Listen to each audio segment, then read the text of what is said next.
I got two reading series today that are profiles of two characters, two personalities that we've featured on the show before, definitely favorites of ours. And these are two profiles of two men, and it's just sort of like a peek in on what their lives are like now, post-election. And the first one we're going to talk about is Mike Lindell, obviously, the MyPillow genius. And the second is Chasen Buttigieg. You know, like two guys who are friends of ours. We've been, characters on the show, and there are two very funny profiles of just like I said, a keyhole glimpse into what's going on with them now. What are they up to? What's their life like? So beginning with Mike Lindell, this is a profile of him by someone probably even dumber than he is, and I'm referring to Anne Applebaum in The Atlantic. The headline is, "The MyPillow guy really could destroy democracy."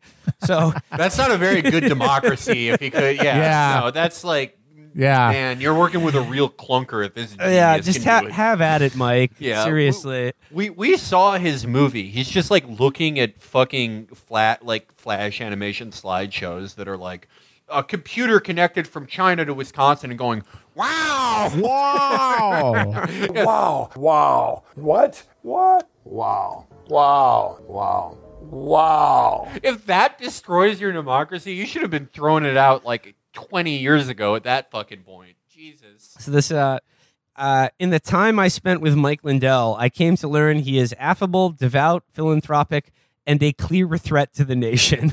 Well, and you had your chance. The MyPillow guy now. And you had your chance. This was like meeting Sarah Connor in the 80s, okay? But you blew it, all right? You should have fucking given him the fucking Breaking Bad ricin poisoning. what you fucked up. Well, if you believe this, if you believe this as sincerely as Anne Applebaum does, how could you just take him to dinner and write an article about it? I mean, I don't even think Anne Applebaum, with like a year of planning, could do. This guy did the most crack in Minnesota history, and it did nothing to. It just made him smarter, as we saw from his movie.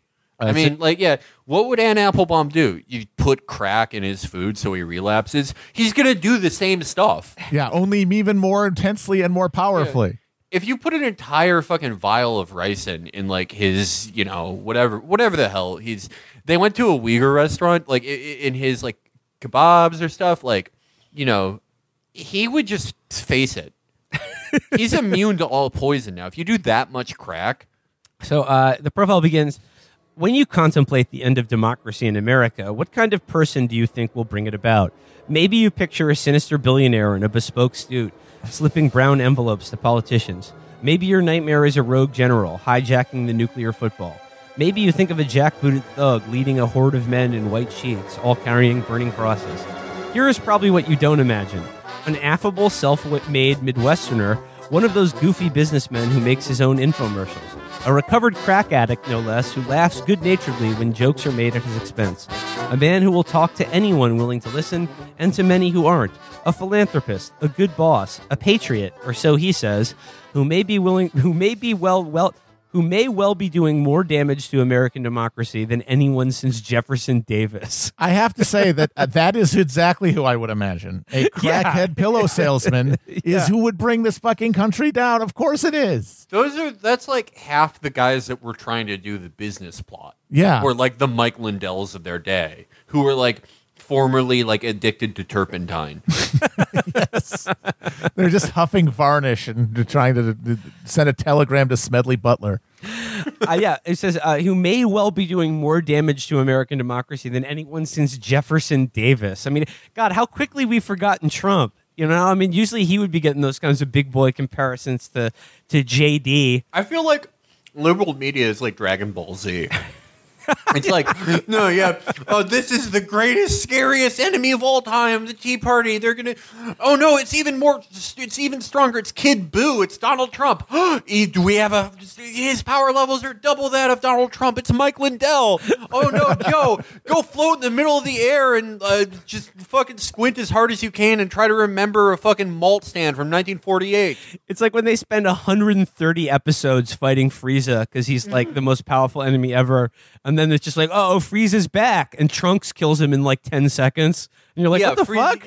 Yeah, Frieza or Cell would get washed by Kid Buu, and then I don't know what happened in the series after that. There's probably like a new like space bug that could fucking destroy Kid Buu in like a blink of an eye, and Goku has to like become a new type of ape. I don't know. I mean, maybe Joe Biden really has to like, you really have to just stop giving him medication, and he will literally behave like a howler monkey. And that's how he beats Mike Lindell. So it says here, I met Mike Lindell, the CEO of MyPillow, in the recording studio that occupies the basement of Steve Bannon's stately Capitol Hill townhouse, a few blocks from the Supreme Court. The same Supreme Court that will, according to Lindell, decide 9-0 in favor of reinstating Donald Trump to be president sometime in August or possibly September.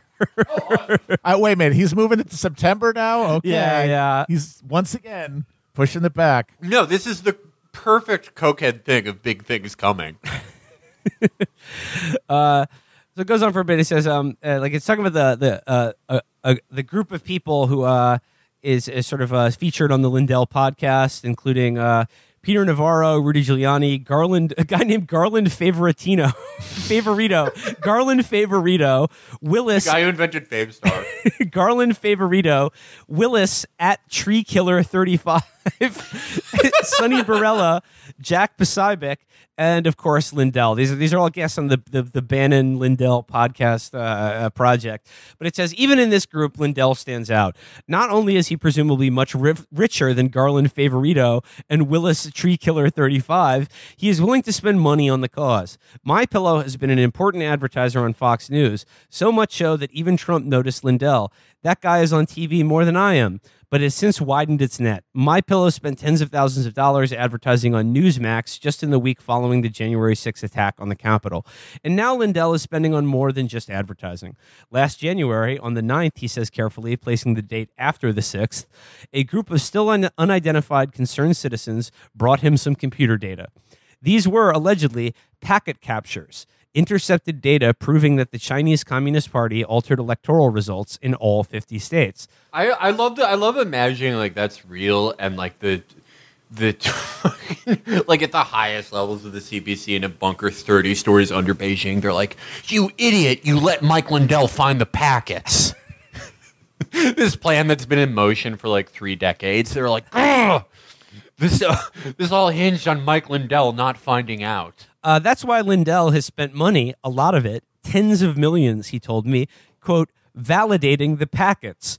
It's why he is planning to spend a lot more. Starting on August 10th, he is holding a 3-day symposium in Sioux Falls because he admires South Dakota's gun-toting governor, Kristi Noem, where the validators, whoever they may be, will present the results publicly. So this is, I mean, shit, I finally know what to do for my birthday. I'm going to Packet Fest in South Dakota.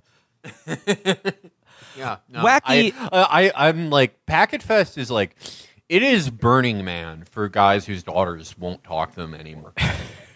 That is like, dude, if you're 57 and you wear a pullover windbreaker and you call it like a sexy red-haired 40-year-old red and get slapped, if you're still getting slapped and like drinks thrown in your face in 2021 as like a middle-aged man, that's fucking Lala. That's Coachella. Wacky though it seems for a businessman to invest so much in a conspiracy theory, there are important historical precedents. Think of Olaf Aschberg, the Swedish banker who helped finance the Bolshevik Revolution, allegedly melting down the bars of gold that Lenin's comrades stole in train robberies and reselling them unmarked on European exchanges. Or Henry Ford, whose infamous anti-Semitic tract, The International Jew, was widely read in Nazi Germany, including by Hitler himself. Plenty of successful, wealthy people think that their knowledge of production technology or private equity gives them clairvoyant insight into politics. But Aschberg, Ford, and Lindell represent the extreme edge of that phenomenon. Their business success gives them the confidence to promote malevolent conspiracy theories and the means to reach wide audiences. I mean, it's funny she uses that example and not the example of literally every other rich person in American history who uses their wealth to subvert our democracy and also promote outlandish, idiotic conspiracy theories to that end. Yeah, it's just those are beliefs that Ann Applebaum shares. That's the difference. Yeah, no, it sounds like she could just as easily be describing fucking Bill Broder, but that's a good guy. You can mock Lindell, dismiss him, or call him a crackhead, But none of this will seem particularly funny when we truly have an illegitimate president in the White House and a total breakdown of law and order. No, it's going to be hilarious. Incorrect. It's going to be fucking hysterical. It's going to be so funny. I can't. No, I want to be executed by Mike Lindell. I want him. I want to they made him like a plasma sword. They spent $10 billion inventing this sword from Halo that he can hold, and I'm executed for like talking to China or some bullshit. And he's just like, I'm sorry I have to do this to you, but you are sentenced to death. May you find peace in heaven. I'll be laughing until my head just rolls down the Capitol steps. I can't it's the best way. You could imagine, like, you're going to die anyway. Yeah. You wouldn't want that to be your end? Come on. No, we all got to go. I want to be killed by the Arbiter's plasma sword by Mike Lindell. Yes. Yeah. No. Absolutely. It's just I mean, they say that your brain retains like 30 seconds of consciousness after being neatly severed from your spine. So I'm just imagining like I'm rolling into a basket and like the last thing I hear as I fade to black is like Mike Lindell's like Owen Wilson style. Wow. Yeah. He really went rolling. Wow. Look at that. We should play bocce with these. I mean, just shouldn't have messed with the packets. All you have to do is not touch the packets. So this goes. It says Lindell had agreed to have lunch with me after the taping, but where to go? I didn't think it would be much fun to take someone inclined to shout about rigged voting machines and fake COVID-19 cures to a crowded bistro on Capitol Hill. Why wouldn't that be fun, Aaron? What the fuck is wrong with you? That sounds like the funniest thing. You're writing a profile here. Let's get some pop. Let's get some I didn't want my article to be, even though I'm interviewing like one of the funniest people in America, I like don't want this article to be that interesting. I would like if I like had to hang out with Mike Lindell. Yeah, I'm going to like French Laundry or one of those restaurants where you pay $200 for seafoam. I want his fucking. Like, I want his dumbass to just like take out a bag of Bugles and start dipping it in the tasting menu food and being like, there's been a Chinese guy holding his breath in the Potomac since 1976. I mean, like, yeah, dude, you're selling me on this. Because Lindell is famously worried about Chinese communist influence, I thought he would like to pay homage to the victims of Chinese oppression. I booked a Uyghur restaurant. Why would you think he would want to do that? Why would you? Did you really think that, Ann? Ann Applebee's, what are you thinking? What the fuck are you? Oh, yeah, because Mike Lindell's like so patriotic. I thought he'd want to see, I thought he'd want to see the Manchurian Candidate with me. What are you talking about? He doesn't know what any of this shit is. You're giving him, like, Uyghur food is actually amazing, but it's like, this guy he hasn't had anything that doesn't have a breadcrumb shell on it in 35 years. So the fuck are you talking about? You should have taken him to the restaurant from Tim and Eric's $1 billion movie where every utensil is a piece of bread. Yeah. Everything is in a bread bowl and every meal has bread in it. Dude, you should have taken Mike Lindell to Boss Burger. He probably he would have loved it. He could fix that restaurant. Yeah. Oh, come on, guys. It's been 45 minutes. Where's my Boss Burger? This proved a mistake. For one thing, the restaurant, the excellent Dolan Uyghur in D.C.'s Cleveland Park neighborhood, was not at all close to Bannon's townhouse. Getting there required a long and rather uncomfortable drive in Lindell's rented black SUV. He talked to me about packet captures the whole way, one hand on the steering wheel. I love that she's just like... It's hard not to feel like she's like bragging. It's like, oh yeah, it was terrible. I got to ride in Mike Lindell's car for an hour while he talked about packets.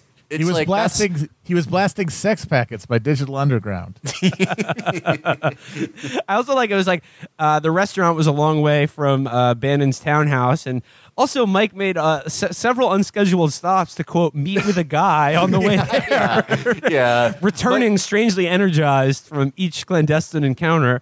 Lindell, like, the best thing about driving with him is probably like he probably fucking whips it. Yeah. Every like crazy middle-aged guy who's rich for a stupid reason, there's like I don't know if it's like a part of their brain that like thinks they can't die or a part of their brain that like wants to be punished. Well, but they will drive like a 12,000 fucking ton SUV and just try as hard as they can to roll it in residential just traffic. Flip it every time. Yeah. But you know what? Every guy like that I've ever met is just, hey, nice to meet you, and then they're trying to just burst all of you into a fucking fireball inside of a tunnel.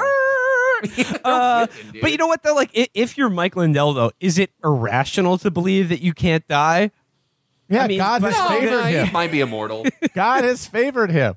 Not only are you not going to go to jail or have any real consequences for being a decades-long crack user, you're going to get to be a pillow magnate who hangs out with the president.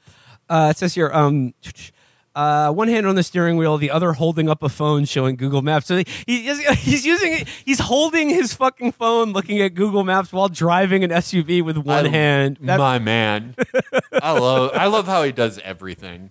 He is Mr. Perfect. He's white Gucci man. He's Mr. Perfect. He's East Atlanta. He's East Chanhassen Santa. Once he got there, he didn't much like the food. He picked at his chicken kebabs and didn't touch his spicy fried green beans. More to the point, he didn't understand why we were there. He had never heard of the Uyghurs. I told him they were Muslims who are being persecuted by Chinese communists. He said, good. Yeah, no, he said, he said, like Christians? Yes, I said, like Christians. I think he might have just been asking that question like, is a Muslim a Christian? Like this, no. All this guy cares about is like fucking, affirmation of the day calendars, how to sell pillows and crack. He is not a worldly man. Don't let the packet intelligence fool you. He kept talking at me in the restaurant, a kind of stream of consciousness account of the packet captures, his mistreatment at the hands of the media and the Better Business Bureau. I love that it's like, he's like, I've been persecuted by the Chinese Communist Party and the Better Business Bureau of America. They're in league with one another to say that my pillows aren't good. It says here, the dangers of COVID-19 vaccines and the wonders of oleandrin, a supplement he says he and everyone else at MyPillow takes. And it says he is 100% guaranteed to prevent COVID-19. Is this the goat dewormer that all these people are taking now? Yeah, Invertine or whatever the fuck it is. I don't know if it's exactly that one, but I did see a photo of something from like a Tractor Supply store. They were like, warning, despite some media accounts, like, this is not okay to take if you're not a fucking cow. If you're not a goat, do not take this goat worming, this parasite fucking poison to cure or prevent COVID-19 infection. On all of these points, he is utterly impervious to any argument of any kind. Oh, wow, Anne. You were gonna out argue the guy who smoked so much crack his dealers cut him off. You will never win an argument against the fucking cokehead like that. They're unbeatable. I asked him what if, hypothetically, on August 10th, it turns out that other experts disagree with his experts and declare that his data don't mean what he thinks his data mean. This, he told me, was impossible. It couldn't happen. I don't have to worry about that. Do you understand? Do you understand? I've been attacked. I have 2,500 employees, and I've been attacked every day. Do I look like a stupid person that I'm just doing this for my health? I have better things to do. These guys brought me to this, and I owe it to the United States, to all, whether it's a Democrat or Republican, whoever it is, to bring this forward to our country. I don't have to answer that question because it's not going to happen. This is non-subjective evidence. It's packets. I love that. I have better things to do. You absolutely do not.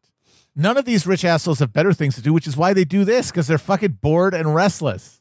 Lindell is quite convinced, for example, that not only did China steal the election, but there is a communist agenda in this country more broadly. I asked him what that meant. Communists, he told me, take away your right to free speech. You just told me they are doing it to these people. He meant the Uyghurs. I've experienced it firsthand more than anyone in this country. The government had taken his freedom away, put him in a re-education camp. I don't see anyone arresting you, I said. He became annoyed. Okay, I'm not talking about the government, he said. I'm talking about social media. Why did they attack me? Why did bots and trolls attack all of my vendor? I was the #1 selling product of every outlet in the United States. Every one, every single one. All of them dropped like flies. You know why? Because bots and troll groups were hired. They were hired to attack. Well, now I've done investigations. They've come out of a building in China. Oh, wow. He sounds like such a raving lunatic, like this is exactly what Anne Applebaum believes about Russia. You're the same person. You're just not as cool as him. You don't fucking whip the Escalade. It goes on for a long time. But like that was the funniest part. It's just at the end here, it says, not too long after that, I suddenly found I couldn't take any more of this calculated ranting. And it's just like, but like Anne, I mean, like, this is so peevish because like Anne only chose to profile him precisely so that something like this would happen. And, you know, like he gave her what she was asking for, and then she was just like, I simply couldn't take any more of his antics. Well, yeah, now that you've got what you came for, you can, you know, pay your check and leave, Anne. He goes, I can hear the moment on the recording when I suddenly said, okay, enough, and switched off the device. Although he ate almost nothing. Gee, I wonder why his appetite was so peckish. I wonder why he was so sort of peckish, you know? It's weird. He barely had anything to eat or drink, but he went to the bathroom like 4 times before the appetizers got there. I'm just not hungry. Wow, these green beans are too spicy. The bottom of his nose has to look like a tomato you've kept in your cabinet for a month. I just have to believe that like his septum is just like a little like a matchbook that he folded up and stuck in there. I hope he doesn't hear this because, like, I want to be friends with him. Oh yeah, I mean, when he becomes God Emperor, I would very much like to be one of his court jesters. He's gonna be Napoleon. Like that's our Napoleon. You know how like that's our monkey paws thing is how we're always like, oh, we needed like a Napoleon to like make it so there aren't as many states and like unfuck up everything. Yeah. Well, be careful what you wish for. We have a Napoleon. He's from Chanhassen, which is our Cariska. Yeah, and it's like what Corsica. What Cariska? Cariska? That was close enough. That's impressive. That's close enough.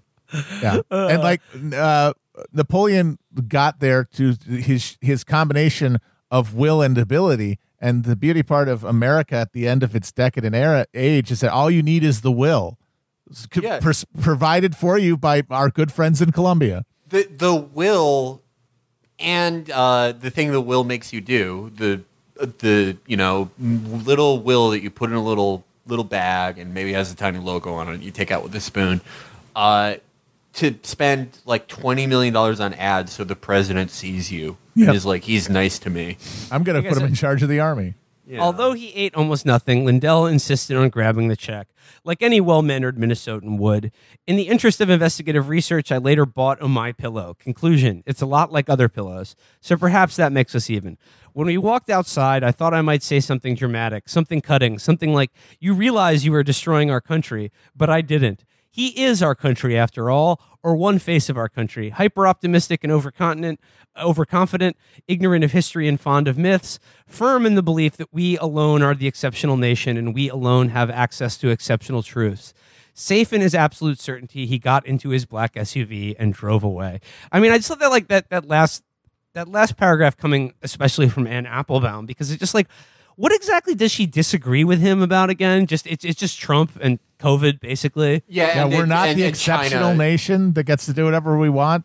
That's not like the basis of her entire fucking ethos. And like also like she's like China instead of Russia. That's she's like the only other thing. Yeah, just swap out Russia with China, and like that's exactly Anne Apple. She wrote a whole fucking book about this. I mean, like the book she just published that just came out. Like the first chapter of it, the opening scene is like a party she had like 5 years ago in Hungary, where she was just like, yeah, half of the guests now there that were invited to my party are now all open fascists. Weird. How'd that happen to them? They used to be my friends. Weird. How did they turn into this in the interceding years? How did that happen so surprisingly and dramatically? This is a great article for that reason. Like, not for the reasons that she intended. Like, she intends for it to be like, oh, what a scary guy. But it's like, no, you have 2 Mike Lindells inside of you. One of them's Anne Applebaum. That's it, man. You can get Mike Lindell or you can get the boring Mike Lindell. But they essentially believe the exact same shit. What is it? Oh, like confident and like believes that America is special and like will always have. That's literally the speeches that Joe Biden gives. Yeah. We're number 1, baby. Yeah. We have a unique destiny. Anne Applebaum.